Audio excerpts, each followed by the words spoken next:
These circumstances are temporary. They're not forever. When we're winning, it's not forever. When we're losing, it's not forever.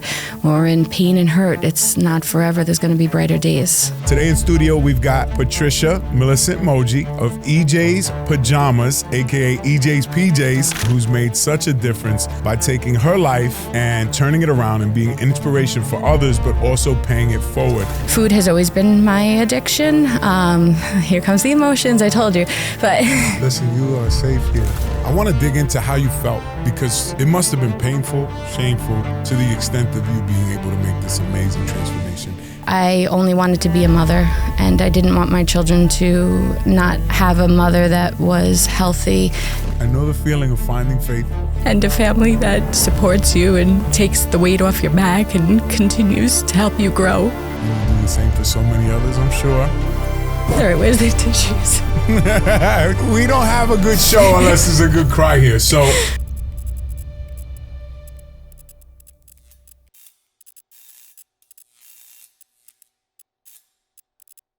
Welcome to another episode of the Real Mentors podcast. As always, I'm your host, Sean Martin. And today in studio, we've got someone locally here in Long Island who's made such a difference by taking her life and turning it around and being inspiration for others, but also paying it forward.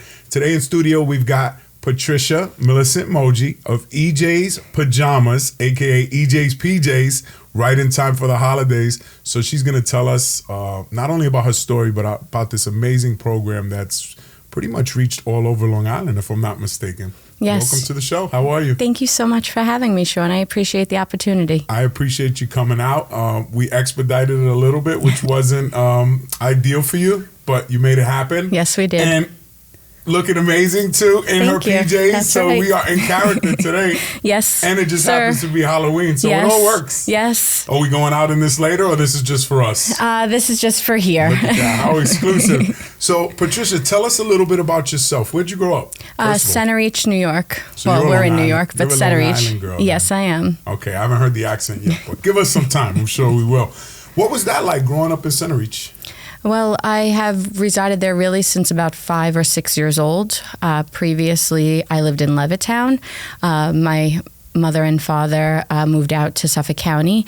Then sadly, my mother passed away when I was 3 and 9 months old. So we had to go back to Nassau quickly and then back to Suffolk. So the way of growing up has been different, but it's also been amazing and beautiful because I was raised by my father, who's a single father who is tremendous and still in my life today and has done so much for me and my brother and my sister. That's so awesome. Let's dive into that, because that is very rare. What was that like growing up with just your dad from that young age? Well, he is just amazing. Anybody that knows my father knows what a stand-up fella he is. In fact, I do share this a lot, but he married my mother sick and took on her 2 previous children and adopted them and made sure it was known that we did not know anything different. So my sister and I actually have the same birthday, 5 years apart. Wow. And my brother, he is also just such a successful warrior, went through, again, his own trials and tribulations like we all did, not having a mother. But on the other side has been success and growth and healing and all of that. You're all around the same age, or what's the spread between the siblings? They're 5 years. My sister's 5 years older, and my brother is about 3.5 years. Okay, so 2.5. Safe to say that even though your dad raised you, you guys kind of raised each other, so you must have a very tight-knit bond, even though I'm sure that gets tested. Like yes, very sibling. much so tested. That's and it hasn't been easy. And that's what love does. Yes. Love is unconditional. And love understands patience and time, so, you may spread apart and then, come back together. So you're a Long Island girl. Tell us a little bit more about your story, because just from what I've seen, I know you through EJ's Pajamas. And EJ's Pajamas we'll get into, but I want the backstory, because it also became known to me that you lost a massive amount of weight. Yes. And you've literally transformed yourself physically. Yes. What was it like? Were you always overweight since the time you were young, or? Yes. And why, or what was the inspiration for that change, that dramatic change? Because it's dramatic. Thank you, Sean. I appreciate that. And so for me and for my story with my weight loss journey, I started when I was 35 years old. Food has always been my addiction. Here comes the emotions, I told you.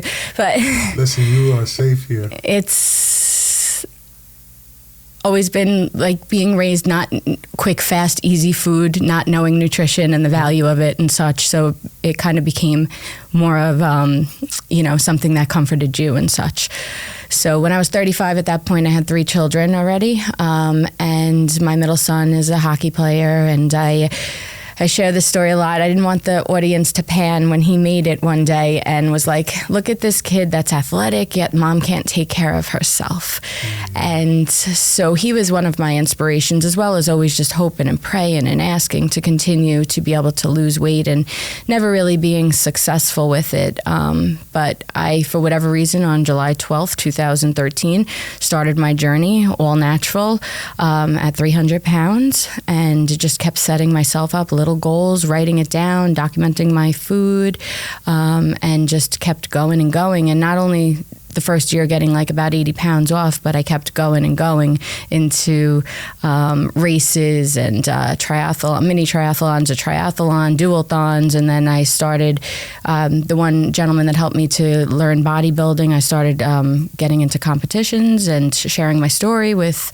the body transformation, and then I've done a few figures too. But my reason is always because there's somebody sitting silent that doesn't know where to start, doesn't know how to start, and you sometimes see somebody and you're like, oh wow, I want what they have, but you don't realize what they have gone through to become or to have what they are today.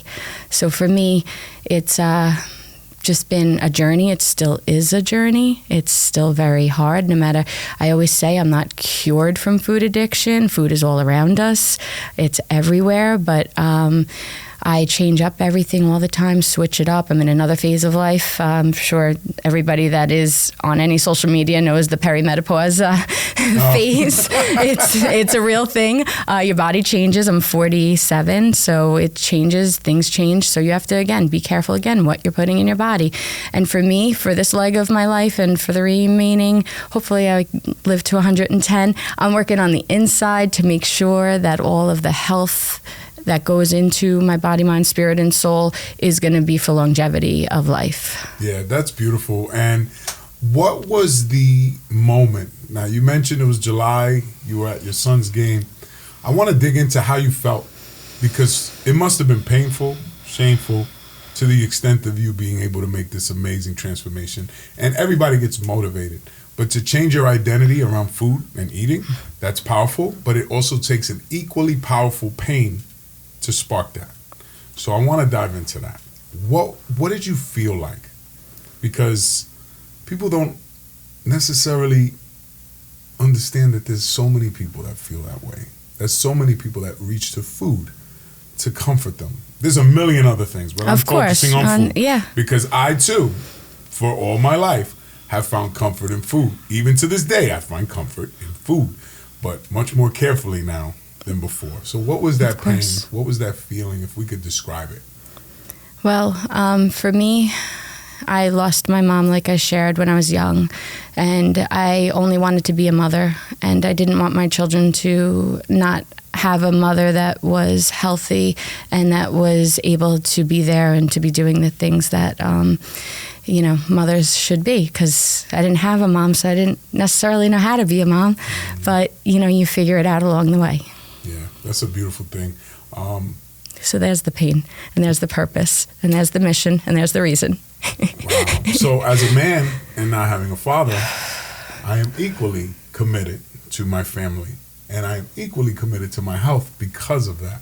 So my daughter, for the first 5 years, I was drinking, and I can't go back and change that, but I can change every day that I still have left. Yes. So 3 years ago, I got sober. Praise God. I was finally able to keep the weight off because of the lack of alcohol. So the discipline would always get thrown off by the alcohol, because I've been up and I've been down and I've been up and down and up and down and up and down the escalator, because the alcohol would always just derail it. Right. So once I got rid of that, I was able to stick. But to your point, The more powerful catalyst was my son being born and me finally realizing that now I am a father and I have the responsibility to not repeat what my father did. So me just being home does not mean I am present. Correct. So now I have to be a father, but I have to be present and I have to be like the best father that I can be. And much to your point, I didn't know what a father was. But here's the blessing of not knowing what the mother or the father was. You get to create your own version of it. So what to you now? And thank you for sharing your vulnerability as well. I appreciate that. Yeah, always. That's the secret to what we do. And people don't realize it. So when you're honest, you give the other person permission to be honest. And I already have gotten all the embarrassment and the shame out of my system. And that's why I am so carefree about my truth. I don't give a shit how you think about me. And that is freeing. It is so freeing. Most people don't have that. But can I share it with you? Please. We also wind up helping so many people that we don't realize. Yeah. For all the ones that are so close to us that, they see us again and again and again and are like, oh, there she goes again, because I've been brought down during my weight loss journey because I kept on going and, people want to bring you back to where they are. But they don't understand it. There's so many people. I get so many messages, like if I stop my videos, like, why did you stop your videos? And do you find that it's from people you don't know and that follow you through social or people you know loosely? I think it's for, well, there's like the front face and then there's like the back people that don't want to be seen, don't want to be heard. They sit quietly and they suffer in their pain. And it sucks. It does, because it's so freeing when you have the life that we have to live and to live it authentically. Yeah. And they're in survival mode. I see it, you see who follows you, you see who never likes a post, you see, and these are some of the people that are the closest or have been at points in my life. Mm-hmm. And I love them. I always say more than I ever expect them to love me back. They're fighting their own battle, but it took me a while because when you don't have that confidence coming from, single family home and you don't necessarily have that belief in yourself, you do look to what others think of you to bolster you up. And it's not until you go do the thing, whatever that is, that you start to gain the confidence in yourself to say, doesn't matter what they think of me. And, at first that really is a comparison, right? You're like, well, I'm doing a little better than that person because that's the selfish way that human beings are. But eventually we grow out of that and we just realize that person's on their journey, I'm on my journey, and the two things have there's no connection between the two unless we're connected. Yeah.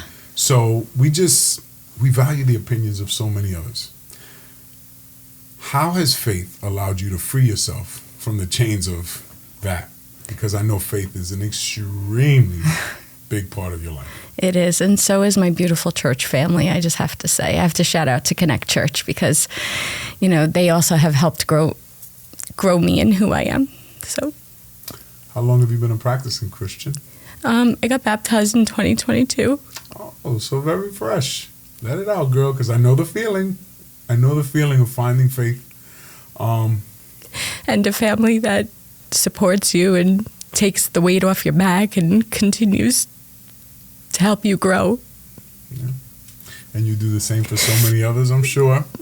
All right, where's the tissues? So we're not getting you any tissues. You got to use your PJs today. I just saw Girls Gone Bible the other day at the Patricia Theater. You ever hear of them? No. They're phenomenal, and they teach you the upside down cry. Oh, well, I'm going to have to practice that one because you almost got me. You got me, but mine didn't drop. It's when they drop, they start creating problems. I know. Well, listen. And we got the makeup done for today, too, because I knew. We don't have a good show unless there's a good cry here. So let's talk about coming to Christ for you. Jesus. Coming to Jesus. So I personally, and I don't know that I should share this, probably get flagged, but faith has always been a thing where the times when I didn't believe in anything were the worst times of my life. Looking back, I now realize that when I was an atheist and I thought I had it all figured out because I read some science textbooks, I didn't know shit. And my life was a reflection of that, and then prison and all the other things. So faith has always been at odds for me because I was raised Catholic. Did my first communion, didn't do confirmation, and then lost my way. Me as well. And most people do. And what's amazing about Christianity and why it calls me, even though I'm not fully committed, admittedly, it's just the moral teachings of it. And I read a book by Thomas Jefferson called The Moral Teachings of Jesus Christ, which changed my whole outlook. And I read it in prison. I was helping my wife do her book report for college. And we used to go back and forth, and I read the book and helped her. And I was fascinated because he took all the superstition out of it, all the walking on water, all those things, which some of them have been proven to happen, but others have been Hollywoodized or kind of accentuated to be superficial. So that always threw me off. But when that was eliminated, I was like, oh, these are rules for living. And they line right up with the rules of AA, the 12 steps. And they line up with everything that I've learned about self-development. They've lined up with everything that I've learned about vibrations and frequencies. So Christianity is very, very powerful in its teachings. Now, when did you start to get involved with the church? And I want to hear your take on everything, because I think it's so important for people to have some kind of belief that is greater than themselves. But so many of us are not willing to give ourselves over to that idea, right, let alone just really doing it. Yeah. So, and my words might not be exact. I was raised Catholic as well. I always just kind of had to go. I never understood really anything. I don't like social studies. I don't like history. And it's very confusing, which is why sometimes it's hard for me to comprehend and understand the Bible. So then I did the same thing for my kids, had them go, make all their sacraments and go get, the baptized and do everything because, again, followed pursuit and such. But I did also grow up hearing that the Catholic Church wouldn't annul my mom's first marriage. And I know it's sometimes hard for me to speak about, but my mom was severely abused by her first husband. So I grew up listening to, they wouldn't annul her first marriage. Okay. So that's why domestic violence is special in my heart, to always, help as well. But 'cause she died at 30, but so she didn't have the life, but we still have the life and the voice to continue. So that's really with Catholic what I just always learned and heard growing up. I went to church because I had to. I got married in the church. All my sons, I did have to do all their sacraments and such. Then since we're being real raw and honest, I randomly was at the gym on a Sunday morning, and I went to, I was at Planet Fitness because they open up at 7. I have all my gym times on Sunday mornings, what time they open. And for whatever reason, I left that gym and I went to church for the 7:30 Mass at my Catholic church. And the sermon was about the adulterous wife who was going to be stoned to death. And then Jesus said, pick up your stone and walk away if you've never sinned. And they all left. And I am an adulteress, was an adulterous wife. So that was very predominant point of wow, God saw me, that he, for whatever reason that day. And during that time was a very hard time where I was trying to find my faith. And like you were sharing, you went through different things. I took a course in miracles, which I don't know if you ever heard of that. I like that course. Yeah, it is. It's pretty special. I mean, it teaches you kind of like Jesus, Buddha, and Gandhi. They crucified their ego, so that's why they were as great as they were. And so it pretty much, I was going through my phase of learning stuff and trying to figure out, my healing path and, what caused many issues as we're always evolving and healing and learning and growing. So one day I worked at Starbucks for actually 16 years. And who's now my pastor was in there. And he was a regular customer, and he invited me to the church that they had in Stony Brook at that point, but I never was able to make it to that one when I was kind of looking around for where to go. And then COVID happened, and then I wound up seeing him at a community event, and they opened up the church during COVID, and I wound up going there in 2021 finally, and then I just loved it. It's chapter by chapter, verse by verse, and it's simple and it's easy for me to comprehend and understand. Plus also my spirit is there. Like I have an alive spirit, and it's just beautiful. Like when you can praise and worship and know that you have people around you that all have different circumstances, situations, issues, problems, addictions, some that they talk about, some that they don't, and you have these people there to support you. So you have inspired me to go Sunday. Oh yeah, you're gonna come to Connect. You know what? I wasn't committed to go to Connect, but I'm interested in seeing something new. So how about this? Yes, I'll come to Connect this Sunday. 9:30? Deal? Wait, this like November 2nd? This Sunday, I'm the door greeter. Unless we have a soccer game or something. Yes, I don't check know with about, your wife but first. I think it's Saturday in Montauk or East Hampton. So we're there. We'll be there. Fair? Fair. All right. Only if I can introduce you to Pastor Hank. Sure, of course. And his beautiful wife, Allison. I'm very shy, as you can tell. So I'll be there, and I appreciate that. So we found ourselves at Centerpoint for the first time in 2 decades that I have been in the church. And boy, it just was like lightning. Yeah. Because it's not necessarily Christianity. It's just the word. It's the word. And I heard something beautiful from a good friend. And he goes, I don't know if Jesus was the Son of Man. Maybe he was just a yogi that figured it out. And what that did was diffuse the part of me that needs all the answers. Because that idea that he's the Son of God is too grand for me to grasp sometimes because of my ego, which is obviously, or ego is actually insecurity. Do you know what ego stands for? Ego in the Latin, no, but please remind me. Edge God out. I love things like that, though. I don't know. I welcome God. I just don't define or try to define. Of course. And that's what works for me until I find something. But I keep telling all my good friends, and I'll tell you in the audience, and again, vulnerability. I feel like if I accept one, I'm shutting out the others. And that's baloney. It's a story. I understand because that's exactly what I thought too. And I have everybody in my life. And I was like, oh my God, I got to let everybody go. Like when I first got baptized, like that's what I was like, oh, wait. I was like, no, it's not what it is. And Jesus is love and we are love, and all we do is love on people and love everybody. And it doesn't matter because it's their walk that they need to find, not ours. So all we do is just continue, like how people have prayed for us, is that we continue to be authentic and pray for them. And it's not our job to, we could tell them about Jesus. It's not our job to have them find. I don't believe. I could be wrong. I'm still early in my faith. I think like anything else, it's you be the light. And if someone's called to come to the light, they will. And if someone wants to fight and stay in the darkness, they will.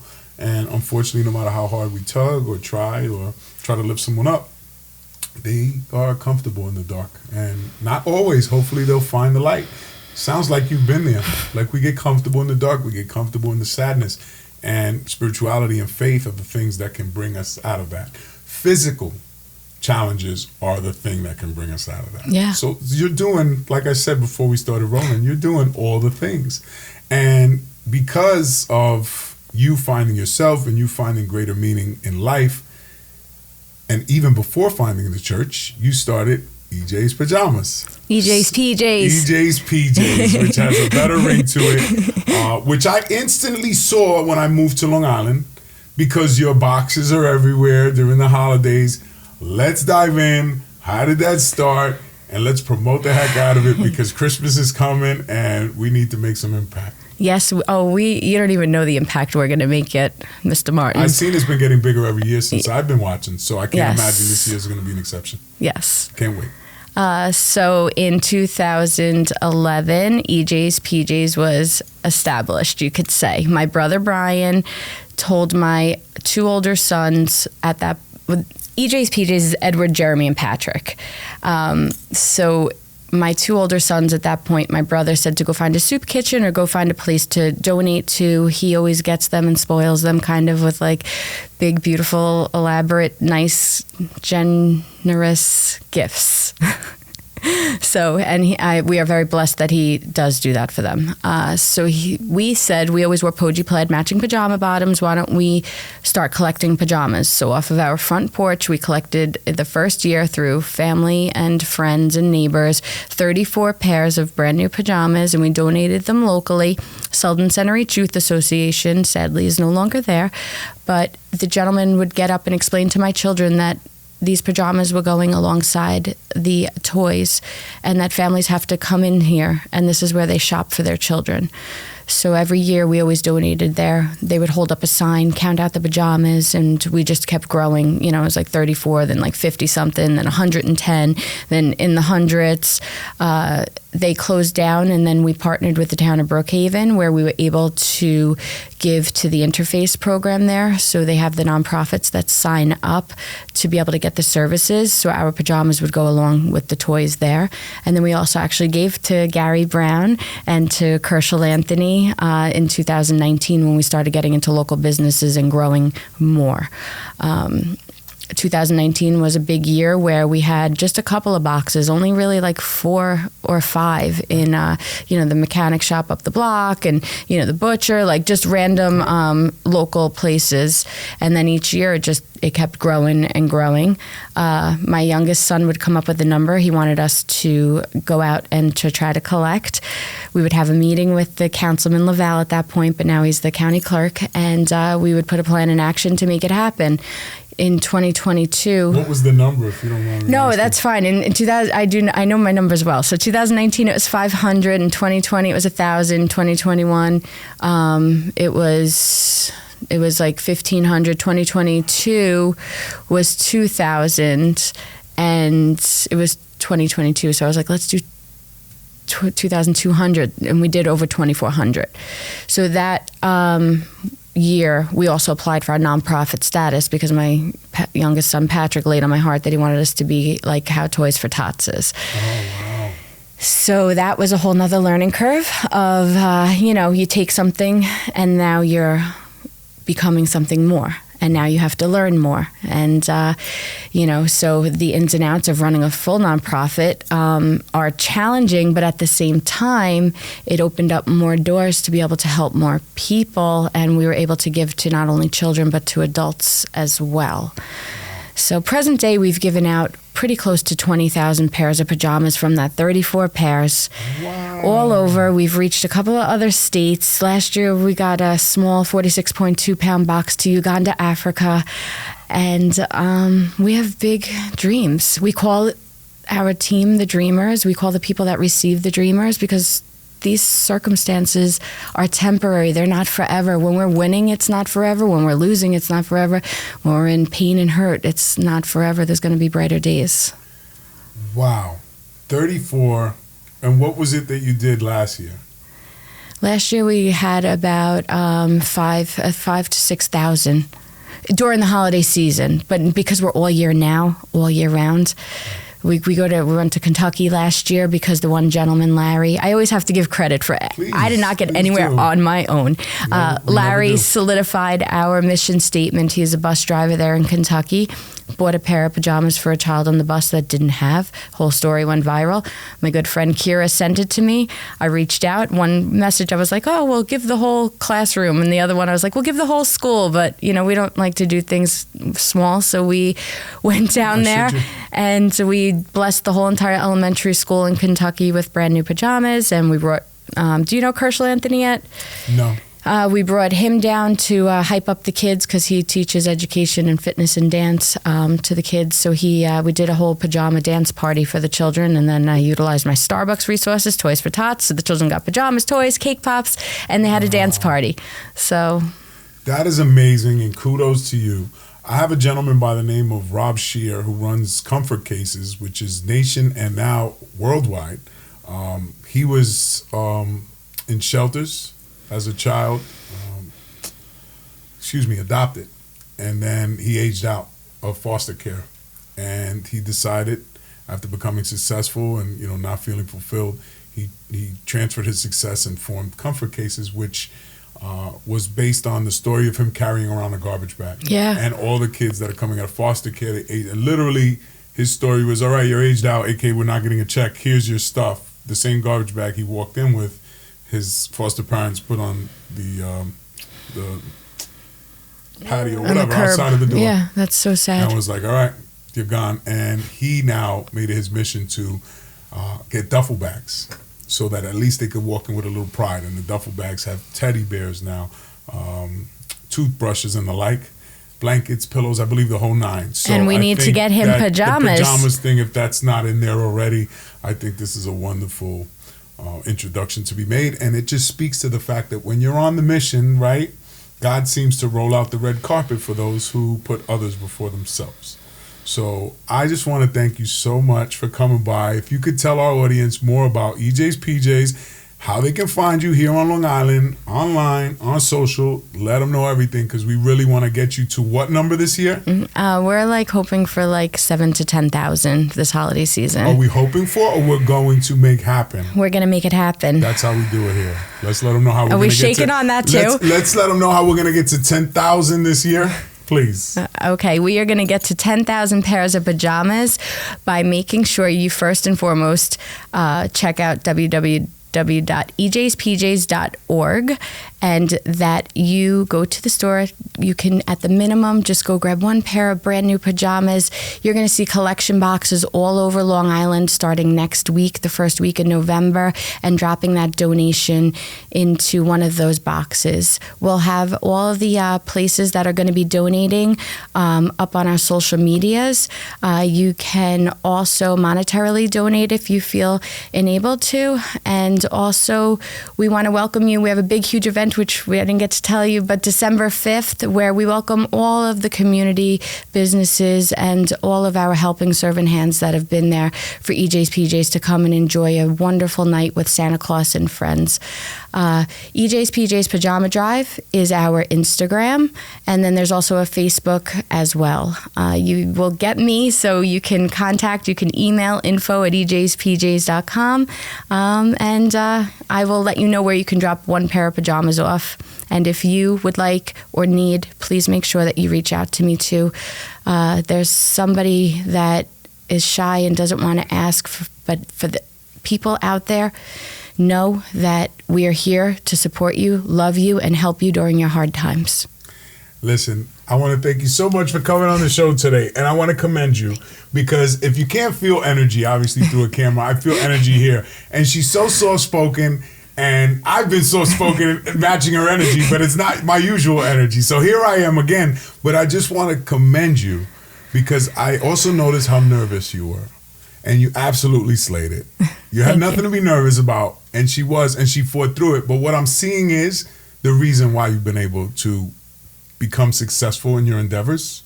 Thank you. It's because of the courage that you displayed here today. But I know that that's been a theme for your life. You're scared as heck, and you do it anyway. So kudos to you. 10,000 pajamas, EJ's PJs Drive. Way beyond Long Island at this point, nationwide, and hopefully soon worldwide. We got to make that connection for you. Thank you so much for coming in today. Thank you for having me. Have a blessed day. Thank you. Let's get it.